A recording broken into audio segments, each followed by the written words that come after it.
Hello everyone and welcome back to the channel. We are one day removed from the Royal Rumble, and yes, this is a lint roller. My microphone will be coming in very shortly, but I just wanted something to hold. Screw that crap. Guys, today we're going to be talking about the terrible booking decisions of Triple Fraud himself, the man himself. Guys, we are here to discuss the 2026 Royal Rumble aftermath that we witnessed yesterday. My God, guys, there's so much to unpack here. Let's just even start with the Women's Rumble, guys, which I actually enjoyed the Women's Rumble towards the end of it.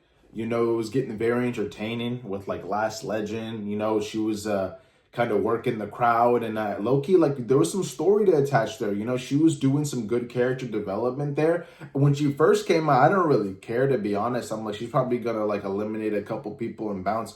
But she shocked me, you know. She was doing a little stuff around the ring, you know, building some story, making some people intimidated. You know, we had Brie Bella, and then the big bass pop that we got with Brie Bella. That was amazing.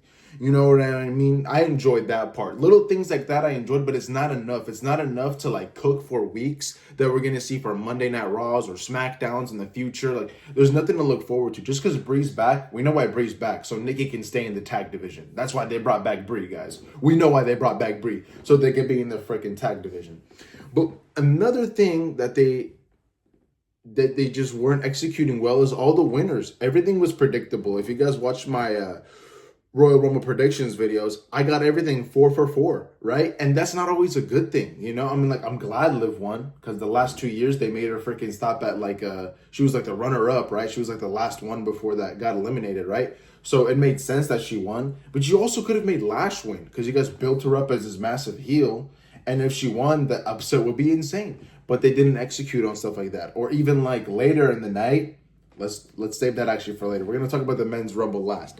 Let's go on and talk about freaking Sami Zayn and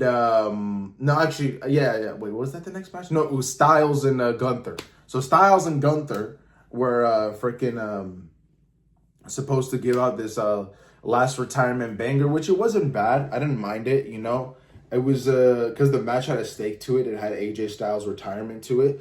It made the match more entertaining, and I realized, man, that's what a lot of these matches are missing, bro. Some stakes, bro, because nobody cares about the title no more, bro. It's freaking already been banished since Roman dropped it at Mania. It's been ruined since then. The last real credibility we had is probably when Cody fought Logan Paul. That was probably the last time the title felt important.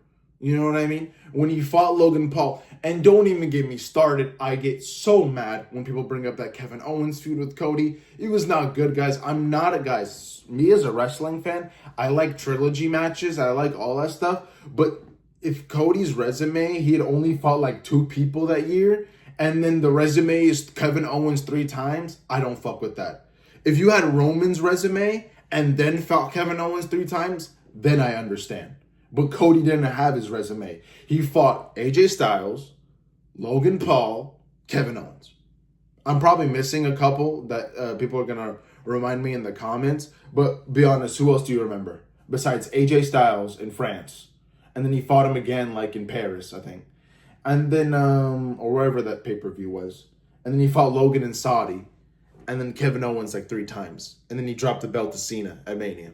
You know what? It was very, very repetitive. And that's what we don't want. That's what we don't want. And is that what happened with Gunther and AJ Styles? No. I'm surprised AJ didn't tap. They didn't make the man tap, but they made Cena tap. They made Cena tap. They didn't make AJ tap, but they made Cena tap. You know? Makes you wonder. Why? Just because John Cena says never give up, you have to make him tap? You gotta make him tap just because he says never give up all the time? Guys, come on. It's terrible booking decisions. Listen here. If you guys watch Unreal Season 2, Bruce Pritchard, gotta go. Road Dogg, gotta go. Triple Fraud, you've got to leave and stay in Saudi Arabia. He's starting to look like one of them. He already got the big fucking nose. He got that big fucking beard down. Bro, might as well just turn into an Arab at that point. You got so much freaking beef with people in America. Stay there. Stay there. But guess what? There's more. There's more. there's more. When Triple H went out, guys, if you guys didn't watch the after show, they were booing him. They were chanting Y2J. They were chanting yada yada this, yada yada that. You know, we want Vince, we want that. And he's just sitting there, yeah. You know, Oba Femi, the ruler, he was really good. The game. Exactly, man. And you got all those Glazers. Big E, who can't even wrestle no more. Whatever that dude's name is, the bald guy with the beard. I can't start it. Probably a nice man, but no. And then one of my favorite, because I like the women that do the announce. I forgot what you call those, like the Jackie Redmond and Kathy Kelly. I like them. I think they should never fire them. If AEW takes them from Triple H, he fumbled right there. He has a good team around him. Kathy Kelly, Jackie Redmond, they're great people. You don't want to lose people like that. You know what I mean? Just like how we lost, whatever, Dean Ambrose's wife, whatever her name was. Renee, I think her name was. You know, she was pretty cool. But besides all that, man, yeah, the match with AJ Styles, you know, like, you could tell the way they ended it, like, you know, AJ's definitely going to go to TNA and go do other things there and, you know, finish off his career probably in AEW, wrestle Kenny Omega or something, you know, which I'm glad for him. I'm happy for him. That's what I wanted instead, you know. So that match I'm not too mad about, you know. What happened, you know, we got what we got and, like, we can't change it. You know, the build was terrible. They could have given us a story. They didn't give us no fucking story. So that's all I have to say. It's sad that AJ had to go like that, but also people forgot that's how Edge kind of went too. You know, Edge had his last match with Sheamus on a random ass SmackDown. He just wore that white and blue outfit, I remember, one last time on SmackDown, and it was it. But at least I think that was the main event. You know what I mean? At least, but that was a SmackDown. Of course, if AJ was retiring on the show, they would have main evented it too. But since it's a freaking Saudi show, of course they're gonna make AJ lose on the second match, man. Anyway, AJ passes out. He does his whole thing with the crowd, right? Acts like he's taking off his gloves and put them back on. The next match, we got freaking Samuel Zayn versus Drew McIntyre. I'm trying to make Drew noises, you know, that's how you sound. Screwed me. They screwed me. I can't stop thinking about Punk. I can't stop thinking about Cody. And I can't stop thinking about Randy. And I can't stop thinking about Sammy. And I can't stop thinking about Punk. I messed it up. But you guys know what I'm talking about. Drew McIntyre himself, guys. That match, again, it lost its quality because the match before it had such high stakes. You know, you had the career on the line. I know the title was on the line, but they could have done just a little more with Sammy. You know what I mean? Like, I understand they try to add a little more stakes. Like, oh, Sammy's never lost in Saudi, and he lost in Saudi. And it was an okay match. They had me. I always like Sami Zayn matches. I'm a guy that gets locked into those. I've always been a fan of the struggling babyface, you know, as repetitive as it is. It all started with, like, Cena in a way, right? Cena was, like, the ultimate struggling babyface. Sammy kind of adapted that character, and now we have, like, 7 billion of them. You know what I mean? So it's not as fun when you see every babyface struggling. And you know one thing I've realized about that? Cody, he's such a phenomenal wrestler, but, like, he tries to be, like, this huge babyface American Nightmare guy now. And, like, you notice in the tag matches, he takes Cena's personality. You know how Cena would take forever to get tagged in? Like, in a way, it was kind of like, man, why would I want John Cena in my team if he just getting his ass kicked the whole fucking time?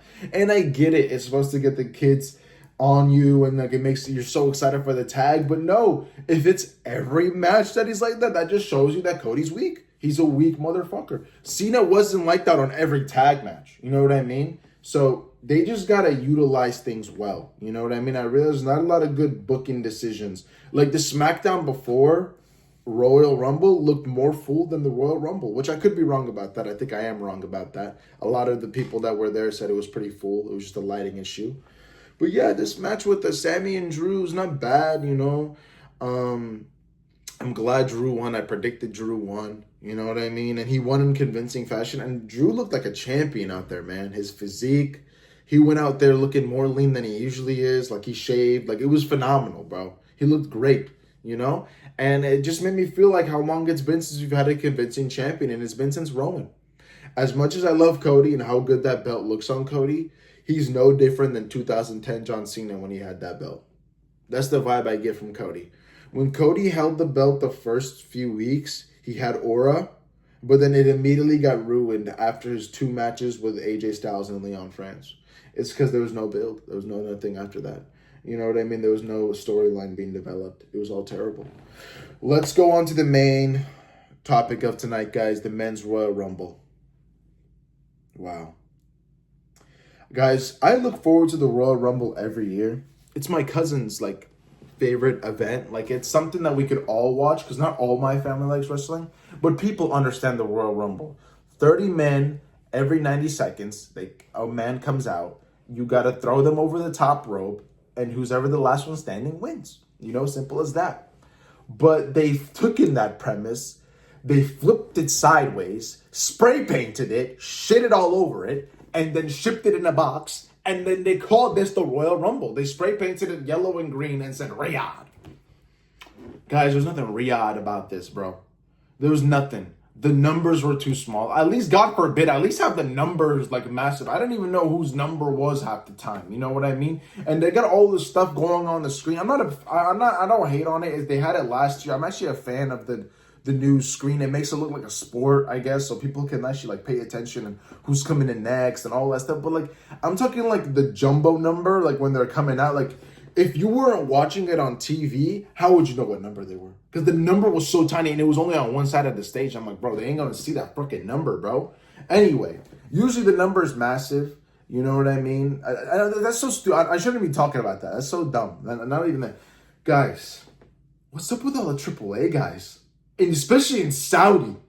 Like, since when does Saudi watch Hispanic wrestling?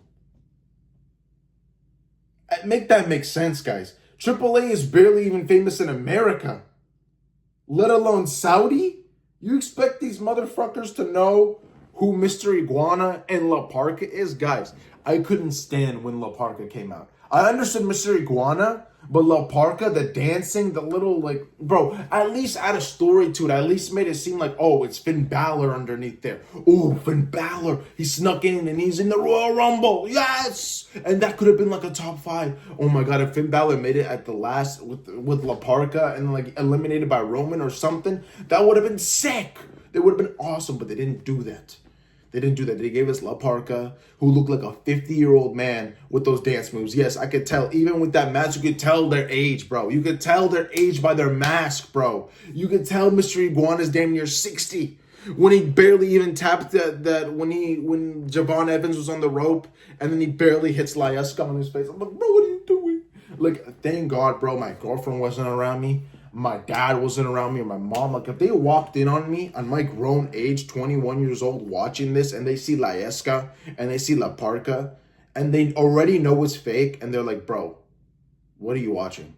I'm so embarrassed, guys. The product is terrible. It's terrible. It's made for the 9-year-olds and 14-year-olds that watch the show. And nowadays, guys, I understand, like, but when I was younger and I was watching it, like, guys, I was watching my era, like, when I was watching every week, it was from 2011 until 2016, right?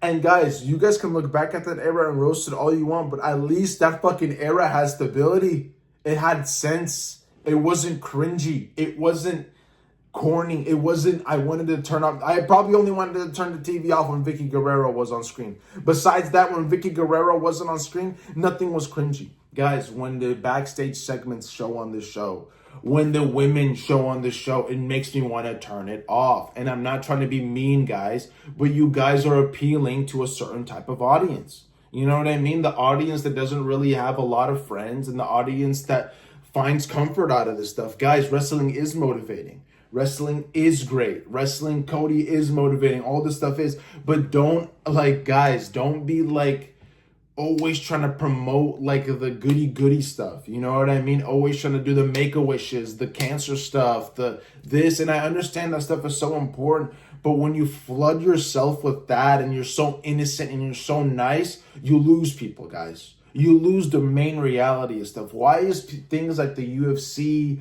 or sports always relevant? Because they're not making you guys lose touch with reality. You know, they're always talking about what's going on now, what's doing this, and it's just kind of like the WWE has this filter on it, and it's so bad, dude. It's so manufactured, so pre-produced. It's so pre-produced that, like, it's not even entertaining to watch because it's so pre-produced, guys. But that's all I had to say, you know. I have no more to add. I'm just going to be rambling on, but that's my review of the 2026 Royal Rumble. I hope you guys enjoyed this video. Again, leave stuff in the comments below what I can do better to make these videos even better for you guys. If I should stop yapping so much, going off track. You know, I'm still getting used to learning this, guys. But thank you all so much for watching. And I'll probably review this upcoming Monday Night Raw. I'll let y'all know what I think about it. Thank you, guys. Bye.